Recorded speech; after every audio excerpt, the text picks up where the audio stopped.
And when we talk about hope, we must also learn some lessons from this crisis. Why did it have to be so grave? Whose mistakes is the world paying for? Last night, we got you the first part of our investigation into the coronavirus outbreak. We told you how China destroyed evidence, how China tried to cover up. Tonight, we bring you the second part of our series, how this virus spread from China to the rest of the world, how the Wuhan virus crossed borders, traveled to faraway countries, creating new hotspots and leaving a trail of death along the way. Tonight, we can tell you for sure that human carriers from China took this disease around the world. Yes, travel restrictions were imposed, but they came too late. And there's only one reason for this delay: China's attempts to suppress the outbreak, China's resistance to global isolation measures. It slammed countries, remember, that imposed the first travel restrictions. China tried to hide the truth, but here are some facts to challenge the Chinese propaganda. One, the Chinese city of Wuhan is the epicenter of this outbreak. You cannot dispute that. The virus most likely came from a live animal market in Wuhan. And two, the first cases of this virus have been traced back to November last year, close to 4 months ago. China took forever to act. In fact, China acted only when it became impossible to hide the outbreak. It wasted crucial months. The first admission came only in the month of January. The virus was detected in November. The first lockdown came weeks later, on the 23rd of January. I repeat, it came too late. By the 23rd of January, when the lockdown happened, 5 million people had already left the city of Wuhan. Let that sink in. 5 million people possibly infected. The virus had been allowed to spread for several weeks. Millions of people who traveled in and out of Wuhan during this time became potential carriers. This happened during a major Chinese holiday, the Lunar New Year, a time when tens of millions of people travel home or go on a holiday. The Chinese New Year basically supercharged this virus.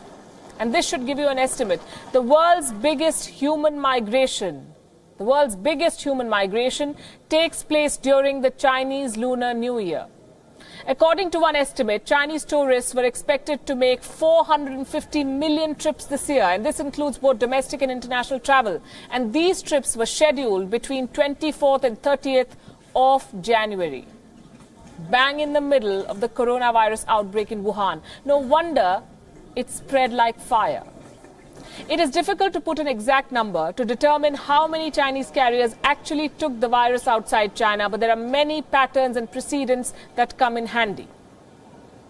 And this, I can tell you, is an informed and well-researched assessment. The Journal of Travel Medicine published a paper in the month of January. It looked into the international spread of the Wuhan coronavirus. And just by commercial air travel, this study named 20 cities frequented by travelers from Wuhan during the Lunar New Year. That list includes some names.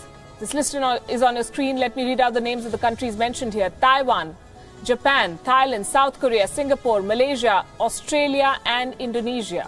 What is common between these countries? All of these countries are now dealing with an outbreak of coronavirus cases. The Chinese took them there. China took no lessons from the past.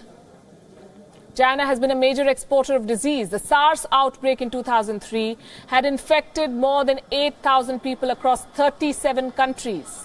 Studies say that Chinese travelers took the SARS virus to 37 countries.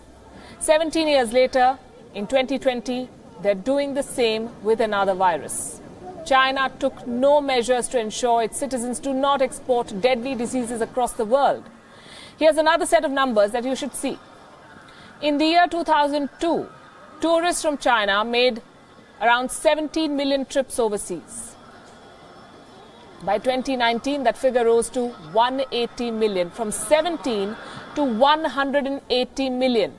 Chinese tourists have flooded the world. Now, China says it has controlled the coronavirus. For the first time today, it reported 0 new infections. I would take that claim with a pinch of salt. It's hard to trust China's figures, but let's say they're right. What is China doing? China is now imposing travel restrictions. It exported a virus. Now it doesn't want that virus to come back. The southern province of Guangdong that shares a border with Hong Kong, has new rules for people traveling back from coronavirus hotspots. They are putting all travelers under a 14-day quarantine. Shanghai has adopted the same measures. China wants to insulate itself from the scourge that it gave the world.